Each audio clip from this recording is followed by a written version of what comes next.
A wand can betray you, refuse to cast, or backfire in your hand, but pair the wrong core with the wrong wood, and it might just kill you. Some wands choose the wizard, others destroy them. Why? Because buried inside every wand is a dangerous bias, a magical instinct that decides your fate before you even grip the handle. Ollivander didn't call it art, he called it science. And today, we're ripping that science wide open. Which core grants loyalty? Which wood demands blood? Let's start at the heart of it all, where true power lives and where it can all go wrong, the cores. Phoenix Feather cores are the rarest of the supreme 3 wand cores, and easily the most unpredictable. Each feather comes from a powerful magical creature capable of both resurrection and flame-based flight. The most famous donor? Fawkes, Dumbledore's phoenix, who contributed feathers to both Harry Potter's and Lord Voldemort's wands. Yes, those wands. Phoenix Feather wands are known for producing a wide range of magic, but they can be temperamental. They take longer to warm up to their owners and aren't easily won through power or charm. Loyalty must be earned. They're also the most likely to act independently. That's not metaphorical. These wands have been known to cast spells on their own if they believe their master is in danger. And yet, that loyalty has limits. Phoenix Feather wands will obey a new master if properly defeated, but it's not easy. Their allegiance runs deep. Like the bird they come from, they tend to rise, but only for those who've proven themselves. The Dragon Heartstring core is flashy, aggressive, and exceptionally powerful. Harvested from the heart of a dragon, sometimes literal, sometimes symbolic, this core is all about intensity. It learns quickly, responds fast, and produces magic that's raw, explosive, and theatrical. Wands with this core tend to favor strong-willed witches and wizards. They're not easily influenced, but they love decisiveness. If you're the kind of person who charges into danger instead of talking it out, congratulations, this core probably likes you. But there's a catch. Dragon Heartstring wands are also the most accident-prone. Not because they're unstable, but because their power output scales with intent. A flick too hard, a thought too sharp, and, well, things explode. They're also the most willing to switch allegiance after defeat. In short, they respect power, not history. Command them well, and they'll obey. Fail to control them, and they'll bite back. Just like a dragon. Unicorn Hair. The most gentle and most underestimated of the 3. Unicorn Hair cores are known for their consistency, grace, and moral clarity. While they don't boast the raw magical firepower of a dragon heartstring or the mystical independence of a phoenix feather, they are fiercely loyal and incredibly reliable. These wands tend to bond very strongly with their first owner and are the least likely to shift allegiance, even if defeated. They favor calm, centered users, people who approach magic with respect and responsibility, not ambition or drama. Unicorn Hair is also the most stable. Spells cast with these wands are clean, crisp, and difficult to corrupt, which makes them ideal for younger students, defensive magic, or anyone trying to avoid accidentally setting the curtains on fire. But don't mistake calm for weak. In the right hands, a unicorn hair wand becomes a weapon of pure precision. It just prefers not to shout about it. Thestral Tail Hair. Let's start with the darkest and possibly most misunderstood wand core of them all. Thestral Tail Hair is the core used in the Elder Wand, the most powerful wand in wizarding history. And fittingly, it's also one of the rarest and most dangerous materials in existence. Thestrals are magical creatures that can only be seen by those who've witnessed death firsthand. Their magic is deeply tied to mortality, perception, and fate, which might explain why the Elder Wand behaves the way it does. Wands with Thestral hair cores are highly difficult to master. They are extremely loyal to strength, almost intolerant of weakness, and deeply attuned to the intent of the user.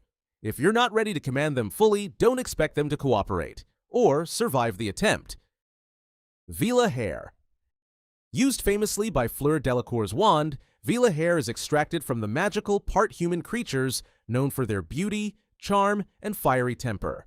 And their wand cores? Just as volatile. Vela Hair makes for a wand that is both powerful and unpredictable.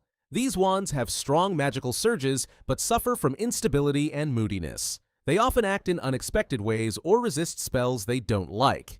Ollivander himself didn't use Vela Hair in his wands. Too erratic, too temperamental, and too dangerous in the wrong hands.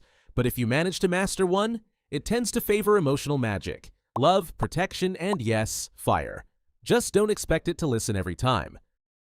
Troll Whisker. Now, here's a wand core you don't hear about often, and for good reason. Troll whiskers can channel magic, but they're considered second-rate by nearly every reputable wand maker. The magic is usually coarse, unstable, and difficult to refine. Wands with this core tend to be blunt instruments, capable of brute force spells, but lacking in nuance.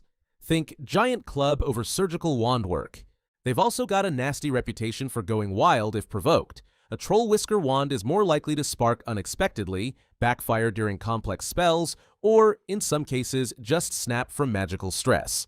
Ollivander himself flat out rejected them, and if he doesn't trust it, you probably shouldn't either. Kelpie hair. This one's rare, partly because harvesting a strand from a kelpie is an excellent way to get drowned. Kelpies are shape-shifting, water-dwelling creatures with a taste for dragging people under lakes. So yeah, not exactly the friendliest donors. As a wand core, kelpie hair produces sleek, fluid magic. It's especially good with water-based spells, enchantments, and some forms of transfiguration. But the real catch is its temperament. These wands are slippery, not literally, but magically. They're hard to master, sometimes resisting basic charms unless the wielder has full emotional control.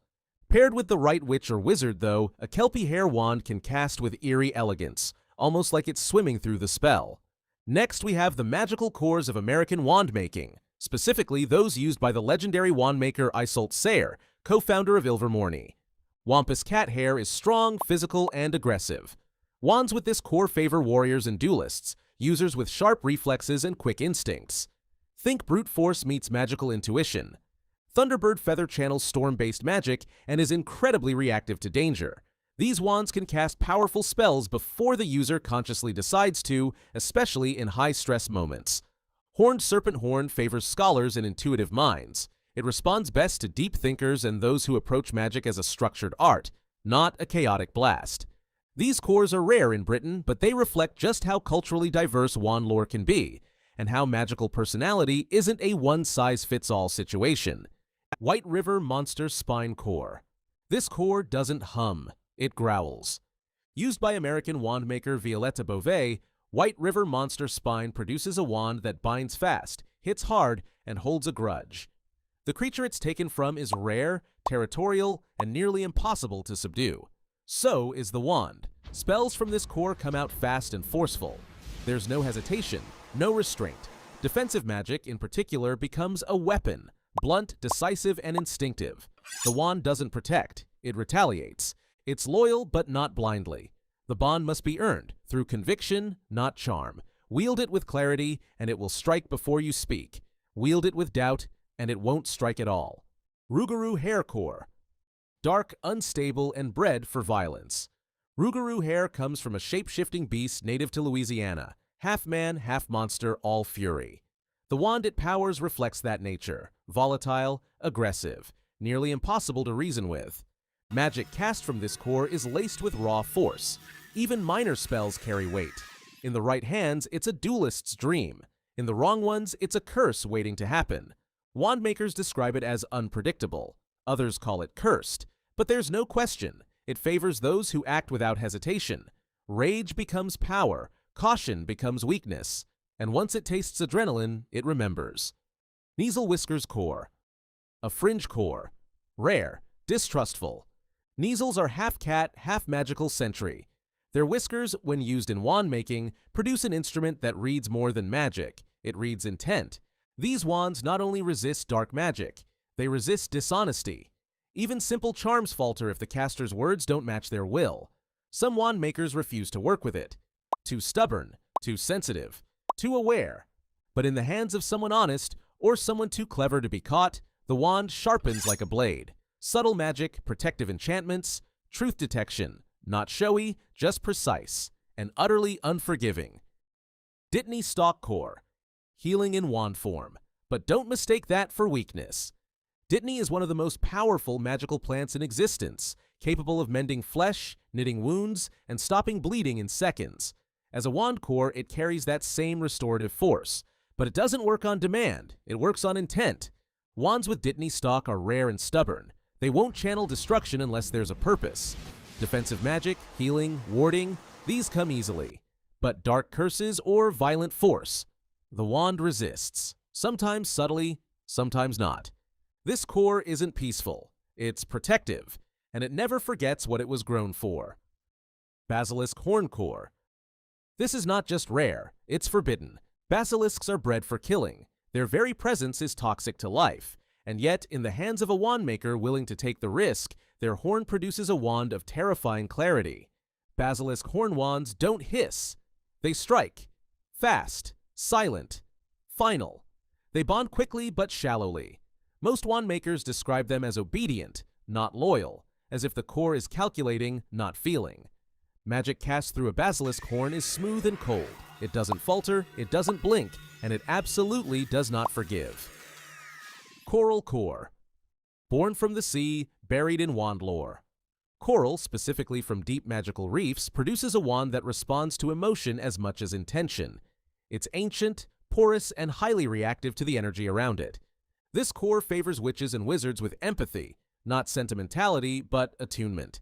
It picks up on mood, tension, even atmosphere. It excels in enchantment and charm work, especially spells tied to environment and protection. But the wand is sensitive. Push it too far and it shuts down. Cast with callousness and the magic withers. Coral remembers kindness and rejects anything else. Shell Core. Not from any shell, only from magical sea dwellers, deep-dwelling mollusks imbued with arcane resilience.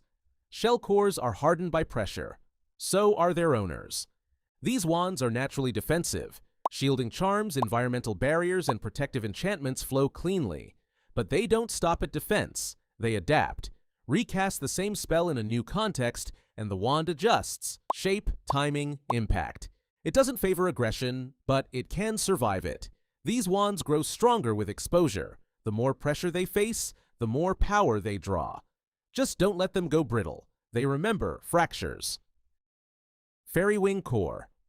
Delicate, misunderstood, misused. Fairy Wing cores are often dismissed as decorative, used in toy wands, novelty items, cheap knockoffs. But true Fairy Wing, properly sourced and bound, is anything but weak. It's precise and dangerously efficient.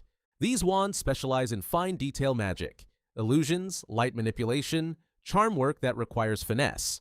They reward focus, patience, and an obsessive attention to detail. But they're fragile, not physically, magically. Miscast a spell and the wand won't snap. It'll scatter. Best wielded by artists, not warriors. But don't underestimate the damage an artist can do. Curupira Hair Core. Wild, rebellious, unpredictable. The Curupira is a jungle spirit, small, fiery, and vengeful. Its hair carries that same chaos. Wands with this core are loud, both in spellcasting and in attitude. Noisy flares, unfiltered power, a refusal to be silenced. They favor rule breakers, not troublemakers, disruptors, people who turn a system on its head and walk away with a grin. These wands are excellent at jinxes, curses, and movement magic. But they don't always wait for commands. Cast a spell with cruelty, and the wand may fire it in reverse. Cast it with clarity, and it may fire twice. If the core is the heart of a wand, the wood is its skin, voice, and mood. It influences how that power is expressed, through control, nuance, emotion, or brute force. And according to Ollivander's notes, the choice of wood isn't decorative. It's deeply magical. Each wand wood has a natural affinity, not just for magic types, but for types of people. Some woods are fiercely loyal, others are wild, stubborn, or even vengeful. You don't just get assigned a wand wood, it accepts or rejects you. Also worth noting, wand wood affects not just how your spells work, but how long your wand lasts. A wand made of willow, for example, is self-healing. Vinewood is deeply intuitive. Blackthorn thrives on trauma. There's a lot more going on here than just a nice piece of holly. Let's break it down. Elder. Used in the Elder Wand, the wand of destiny, death, and destruction, Elderwood is almost never used in modern wand making. Why? Because it doesn't like being tamed, and most wand makers don't want to get murdered by their own creations. Elder wands are immensely powerful, especially when paired with a strong core. But that power comes at a cost. Elderwood tends to reject users who aren't destined for greatness. It's not loyal, it's demanding. If you're not stronger than the wand, it simply won't cooperate. And yes, it's canon that many witches and wizards who tried to use Elder Wands died, usually via duels, sometimes via spontaneous wand failure. If you're using Elderwood, you're not just casting spells, you're entering a magical arms race. A wood famously associated with dark magic, yew is rare, potent, and controversial. Voldemort's wand was made of yew, and it's not hard to see why.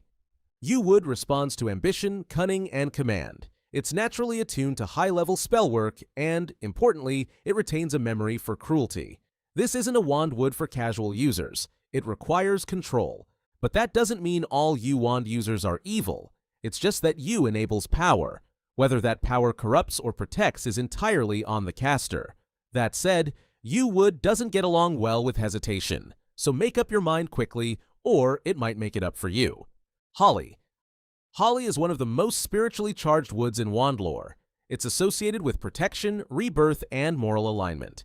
Harry Potter's wand, famously made of holly and phoenix feather, represents this balance. Light magic with the capacity for deadly force. Holly is selective. It chooses users who are either on a path of transformation or who need to be. These wands often end up with witches and wizards facing personal conflict or inner demons. They're also known for their capacity to temper volatile cores, making them ideal for balancing out something like a phoenix feather. But Hollywood is picky. It's not the kind of wand that switches allegiance lightly, nor does it tolerate being used for casual cruelty. It wants a wielder with purpose, even if that purpose is still being figured out. Oak. The classic. Often called the strongest of wand woods, oak is dependable, durable, and powerful in nearly every magical discipline. It favors loyalty, integrity, and persistence. Wands made from oak aren't flashy, but they are stubborn. Once bonded to a witch or wizard, they become an extension of their will, capable of great magical depth, especially in elemental or protective magic. Oak is also deeply tied to nature. Users often find themselves unusually attuned to magical creatures, forest environments, and ancient magic. It's the wood of druids, guardians, and people who don't need to shout to be taken seriously. Not for the morally flexible, oak tends to resist deceitful or manipulative behavior. Ash. Ash wood wands are best suited to strong-willed individuals, not necessarily loud, but immovable.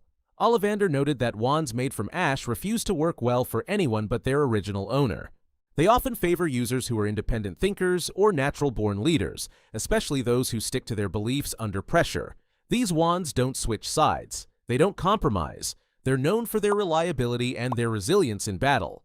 If an ash wand chooses you, expect it to stay with you for life, unless you do something truly catastrophic. In which case, it won't explode. But it might start casting passive-aggressive Lumos spells out of spite. Cedar. A wand of secrets and silent strength. Cedar wood doesn't brag, but it remembers. Witches and wizards who pair well with cedar often have deep inner convictions, people who may appear quiet but are unwavering once they've made a decision. Ollivander noted that cedar wand owners command respect without needing to demand it. They're natural protectors and often surprisingly skilled in defensive and non-verbal magic. The wand itself is highly perceptive. If you're lying to yourself or others, a cedar wand may falter. But if you've got integrity, real integrity, not the Dumbledore speech kind, it will amplify your magic with eerie precision. Vine. Vine wood wands are deeply connected to intuition and perception. They tend to go to users with heightened emotional intelligence, the kind of people who pick up on things others miss. These wands are sensitive, not in a weak way, but in the sense that they seem to know what spell you're about to cast even before you do. They're powerful when paired with prophecy, charms, and healing magic. Interestingly, vine wands are among the most likely to reveal hidden talents in their user. They're a favorite of seers, visionaries, and people whose magic stems from insight, not brute force. Also great for quietly knowing when someone's lying, even if they're really good at it.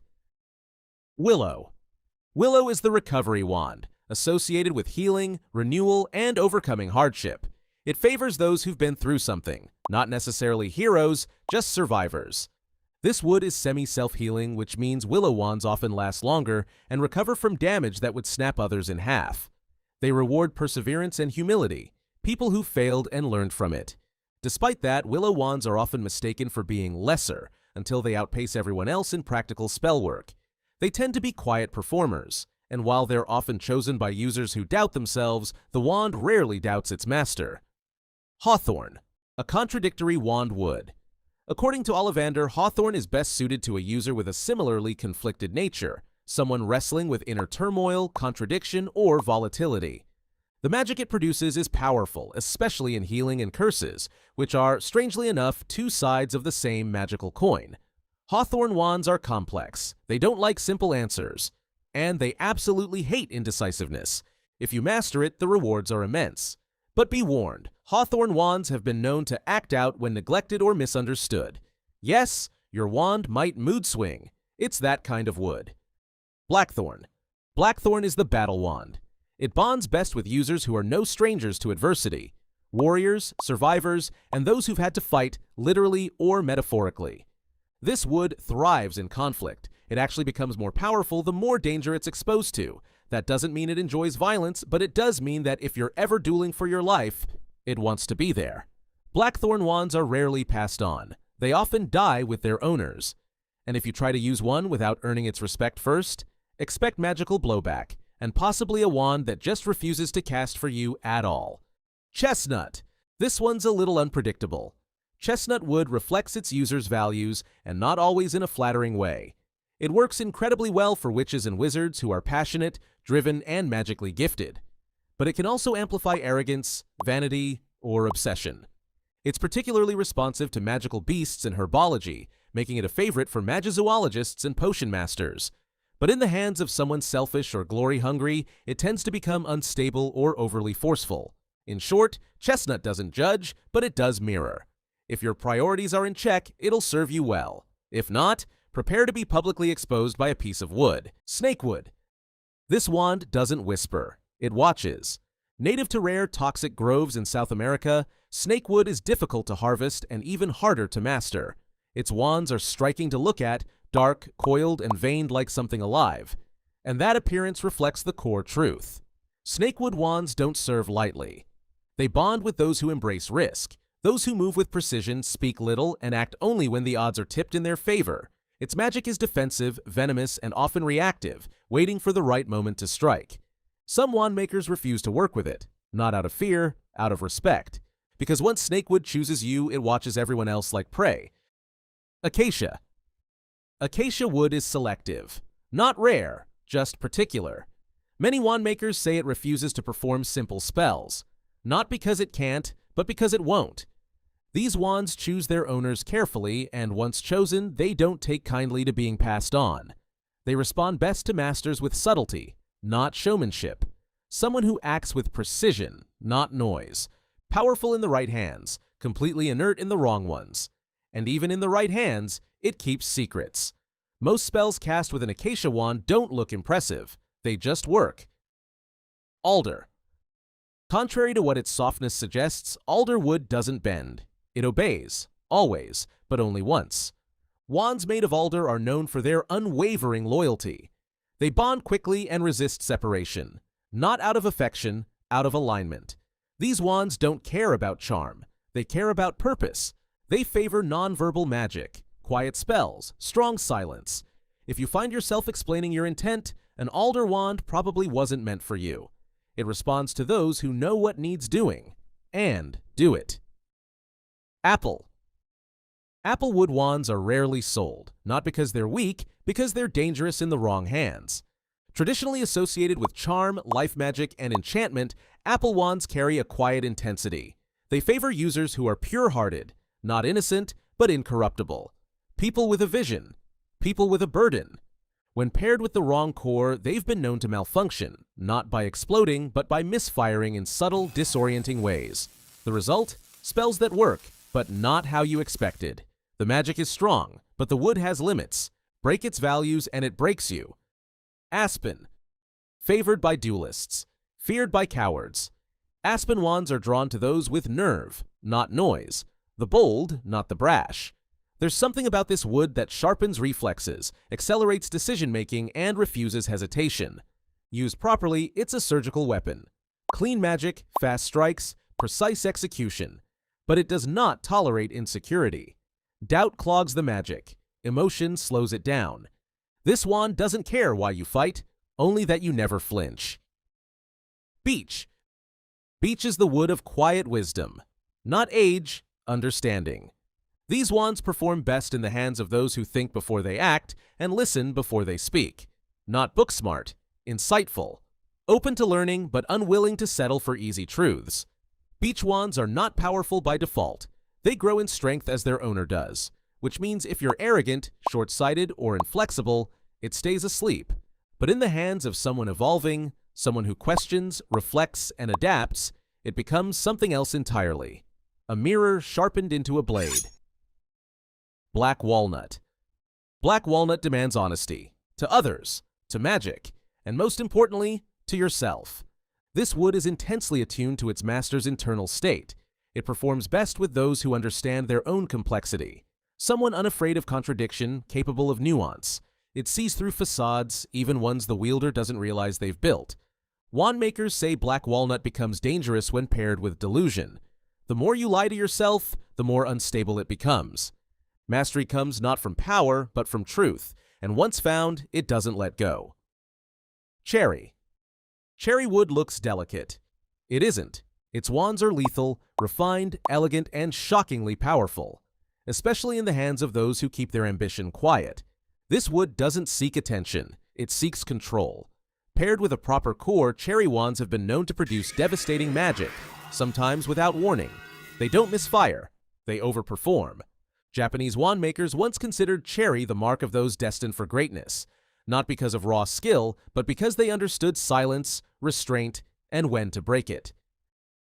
Dogwood. Dogwood is wild magic. These wands are whimsical, chaotic, and loyal to only one thing: instinct. They cast fast, sometimes without permission, and often with flair. Expect sparks, flares, the occasional unintended side effect. But there's precision beneath the chaos.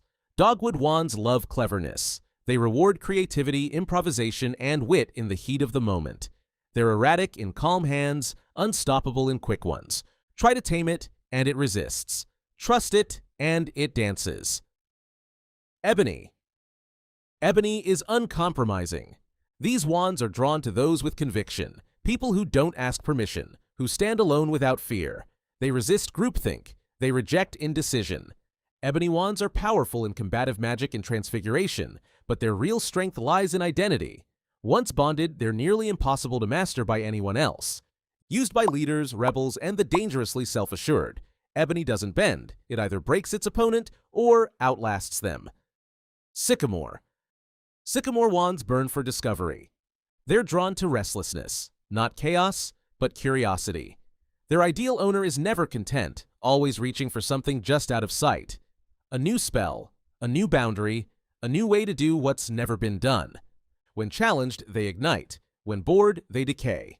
Quite literally, sycamore wands that go unused have been known to burst into flame, not from failure, from frustration. These wands reward boldness, hunger, and a refusal to settle. Just don't let them sit still too long. Elm. Elm wands are confident, dangerously so. They produce magic that's graceful, precise, and rarely prone to error, which is why their owners often believe they're superior. And sometimes, they are. Wandlore holds that elm favors purebloods, not by design, by tradition. It responds to pride, lineage, and certainty of purpose. But it's not about blood, it's about belief. If you know who you are, elm strengthens it. If you don't, it finds someone else who does. English oak. This isn't just wood, it's weight. English oak is tied to ancient magic, grounded, unshakable, and deeply loyal. Often found in the wands of protectors, defenders, and those who stand when others run. It doesn't burn bright, it burns steady. Elemental magic flows cleanly through it, especially spells tied to earth and weather, but its true strength lies in endurance. This wand outlasts everything: fear, pressure, even betrayal. Break its trust and it won't lash out. It'll simply never speak again. Firwood. Firwood is built for resilience. It's known for performing exceptionally under pressure, in war, in crisis, in moments where failure isn't an option. These wands sharpen in conflict. They don't wear down. They dig in. Owners of fir wands are often focused, intense, and utterly composed in chaos. Not emotionless, just clear. There's no room for panic, no room for doubt. The wand senses it and punishes it. Control the moment, and fir grants you precision few others can match. Hazel. Hazelwood is alive. Not literally, but close enough. These wands are deeply tied to their master's emotional state. Anger makes them flare. Doubt makes them stutter, but when in harmony, they cast with uncanny grace. Hazel wands are especially powerful in divination and sensory magic. They seem to know when danger is near or deception is present, but they're demanding. Emotionally erratic owners burn them out quickly. If you can maintain balance, Hazel becomes a conduit. If not, it becomes a warning sign. Bright, brilliant, and unstable. Hornbeam. Hornbeam is obsession distilled. Wands made of this wood adapt fast, not just to a user's personality, but to their purpose. And once they've locked onto that purpose, they do not deviate. These wands are intensely loyal, almost to a fault. They favor those with a singular drive, a fixed vision, a truth so clear that it burns through doubt. Their magic grows stronger the more narrow the goal. But if that purpose shifts, if the owner loses focus or questions their path, the wand resists, not out of disloyalty, out of confusion. Larch. Larchwood rewards courage, but not the loud kind. These wands bond with users who face uncertainty with quiet resolve. Their magic feels warm, expansive, and often surprising, not because the wand is unpredictable, but because the caster discovers strength they didn't know they had. Wand makers say Larch creates wands that perform above expectation, not because of raw power, but because they draw out hidden potential. These wands rarely boast, they just work, until they're tested, then they shine. Laurel. Laurel is proud, and it doesn't hide it. These wands are known for their refusal to perform dishonorable magic. Lie with it, and it locks. Cheat with it, and it snaps. But when wielded by someone with integrity, or ambition cloaked in discipline, its magic rings loud and clear. Laurel doesn't tolerate laziness, it doesn't tolerate cowardice, and it certainly doesn't tolerate second place. It rewards glory, but only if it's earned. Maple. Maplewood is for movement, not just literal, magical. These wands thrive in the hands of explorers, innovators, and those who chase challenge for its own sake. They burn through repetition, grow restless with hesitation, and surge when asked to break new ground. They're showy, not out of vanity, but enthusiasm. Maple doesn't want to sit still, and neither does its owner. It bonds best with witches and wizards who aren't satisfied, with their skill, their knowledge, or the world around them. Pear. Gentle, pure, unshakable. Pear wood is among the rarest, not because it's hard to find, but because it only chooses witches and wizards with exceptional character. Not power, not cleverness, character. These wands are known for their warmth in casting and their resistance to dark magic. Even under duress, they hold the line. And they're notoriously difficult to rehome. A pear wand bonds once, then it stops looking. They're not flashy, but when used with kindness and conviction, they become something few others can match. Incorruptible. Pine. Pine wands are long-sighted. They favor owners with a clear inner path, even if that path is solitary. These wands bond deeply with independent thinkers, those who resist outside influence and carry a quiet certainty in their convictions. They're particularly strong in magic involving the mind, legilimency, prophecy, long-range enchantments. Not flashy, not brute force, but strategic. Calculated. Pine doesn't beg for loyalty. It assumes it, and if broken, it rarely returns. Poplar. Poplar wood doesn't ask questions. It follows orders as long as they're just. This wand is dependable, rigid in moral compass, and consistent under pressure. It doesn't seek greatness, it enables it. With a clear command and a steady hand, Poplar becomes an instrument of pure execution. It struggles with ambiguity. Cast a spell with mixed intentions, and it will hesitate. But if your purpose is firm, even under fire, Poplar will not let you down. Red Oak. Speed, reflex, fire. Red Oak wands are duel-ready, quick to draw, quicker to strike. They favor hot-blooded casters who trust their instincts, especially in moments of tension. Precision isn't their strength, timing is. Wand makers say these wands almost vibrate in combat. They come alive under threat. That's both their weapon and their flaw. If you hesitate, they slip. But if you lean in, if you let the magic move before the mind catches up, you'll strike before your opponent knows you've moved. Redwood. Redwood doesn't just survive, it adapts. These wands have a reputation for bringing luck to their owners. Not by chance, by alignment. Redwood seeks witches and wizards who stay calm under pressure, who don't fold when the odds tilt. and who carry the kind of confidence that makes fortune follow. They're steady, light in the hand, but deceptively strong. Most redwood wand owners don't rely on luck, but they don't seem to need it either, because when this wand trusts you, the tide tends to turn. Rosewood. Beautiful, unassuming, lethal. Rosewood carries a quiet strength. Historically favored by wand makers in Eastern Europe and Asia, it's known for producing exceptionally graceful magic, refined, delicate, and devastating in silence. It's drawn to witches and wizards who mask their talent, the kind who don't posture, don't brag, but dismantle their opponents with surgical precision. It thrives in charm work, healing, and transfiguration, but it's just as effective in duels, if provoked. Rosewood doesn't flare. It cuts. Slowly, elegantly, permanently. Rowan. Rowan is protection, distilled. These wands are fiercely defensive, resistant to the dark arts, and nearly impossible to corrupt. They favor clear intentions, steady hearts, and users who cast not out of anger, but purpose. Their magic is clean, bright, and difficult to manipulate. A Rowan wand does not make bargains. It does not bluff. It casts what needs casting and nothing more.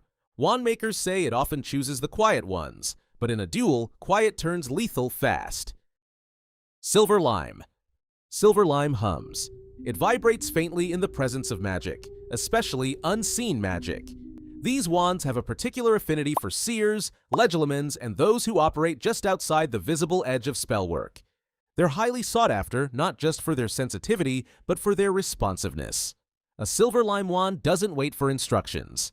It listens, it anticipates, and it often amplifies spells related to perception, illusion, and insight. In the hands of someone unaware, it's restless. But in the hands of someone attuned, it becomes something else entirely. A conductor of what others miss. Wands are only as powerful as the spells they cast, and when it comes to spell creation, no student, or even teacher, left a darker mark than Severus Snape. Let's take a look at the spells he invented and why most of them were never meant to be used.